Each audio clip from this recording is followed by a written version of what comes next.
All right, guys, so today we are talking about author's purpose, and this is something that you guys have already studied in second, third, and fourth grade.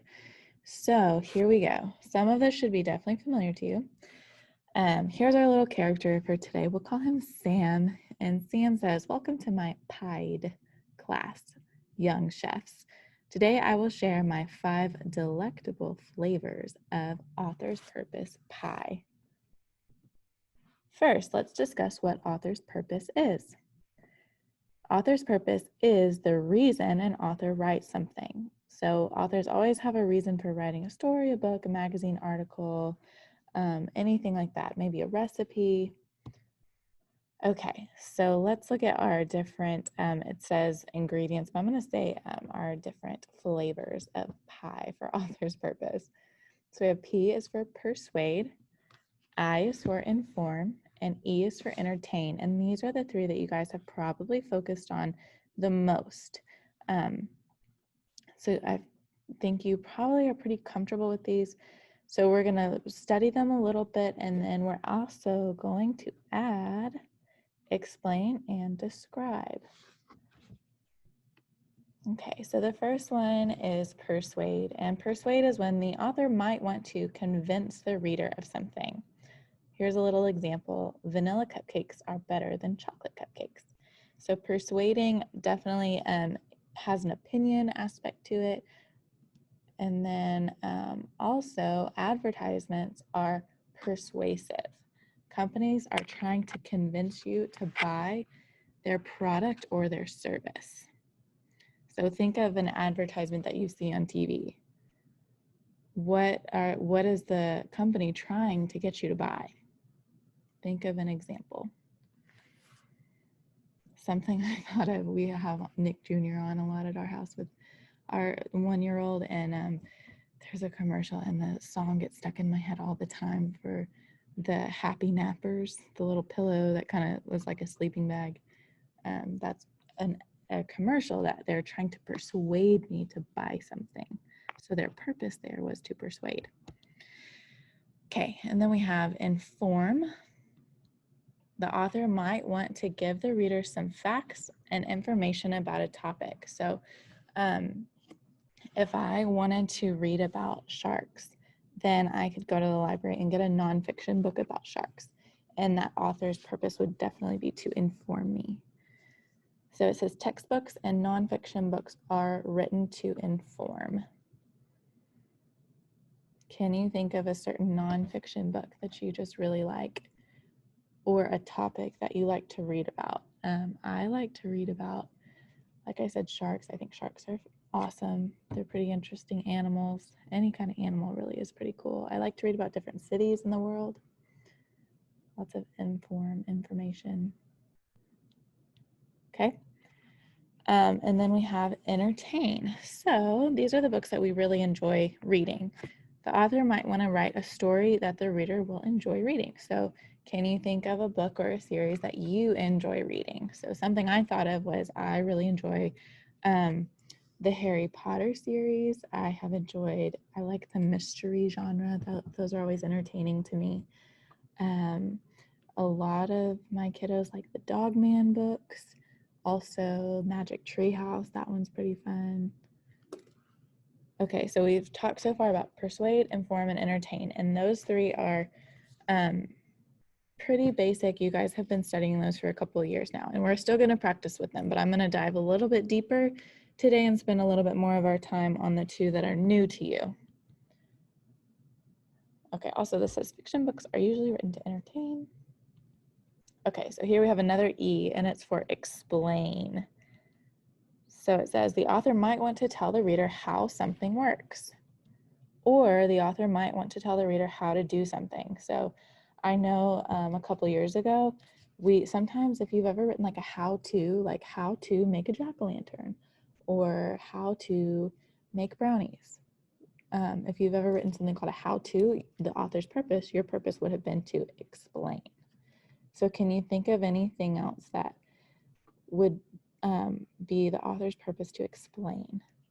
Something I thought of was like at Christmas time, if you get it, or your birthday, if you get a new toy, there's always directions in the box, usually like how to put it together, what kind of batteries it needs, stuff like that. So the author's purpose there is to explain.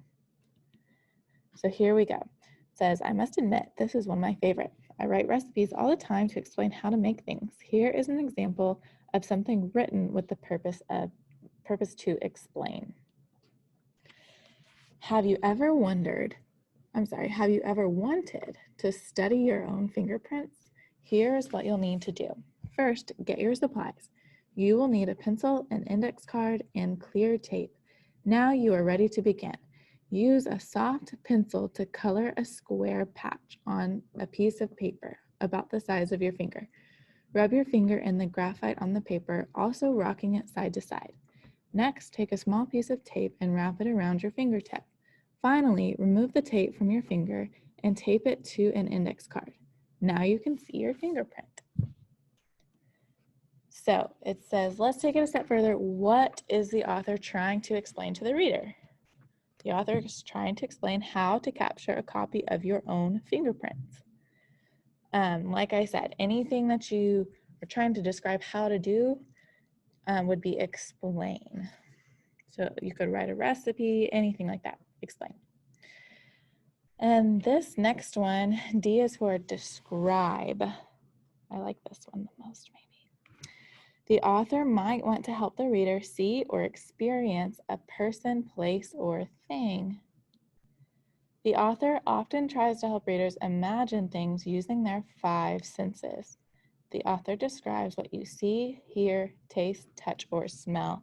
Now, this is something that we will use as we begin studying personal narrative this week. And how, as a writer, I want you to use these details of your 5 senses to write and describe what a certain event was like for you. So here we go. I'm going to give you an example of something written with a purpose to describe. The heavenly aroma of chocolate chip cookies fresh out of the oven is like no other smell in the world. As I sink my teeth into the soft center, warm chocolate oozes onto my tongue. Its sweet taste tantalizes my taste buds. The sight of chocolate chip cookies makes my heart beat faster in anticipation. If I could eat a chocolate chip cookie each day of my life, I would be one very happy kid. So I want you to kind of look, what senses, think sight, smell, taste, touch, and your sense of hearing.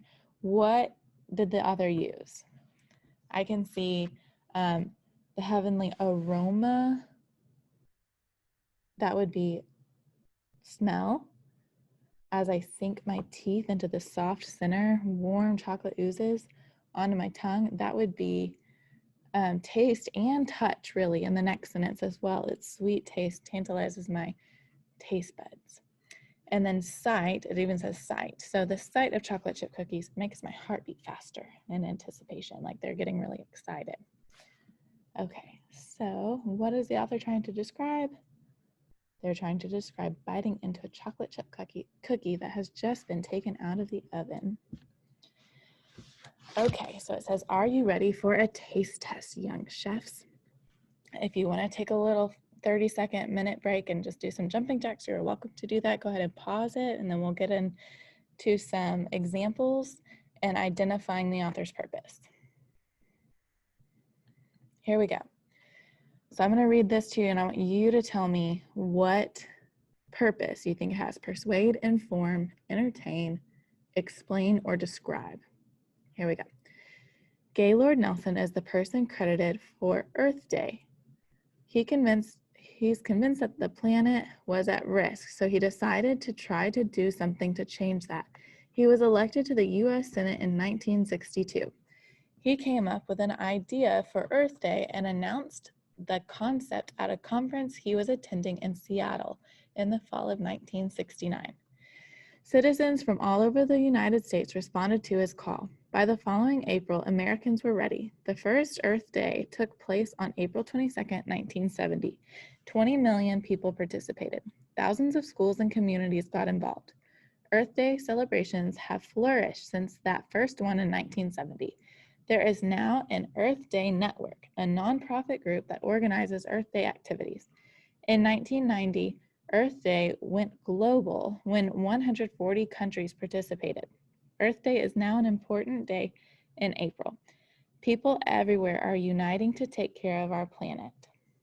Okay, so I want you to think, what is the author's purpose of writing this? Persuade? Are they trying to convince you to do something? Inform? Are they giving you information and facts? Entertain? Are they trying to make you enjoy? You might enjoy it anyways, but are they trying to keep your attention by entertaining you?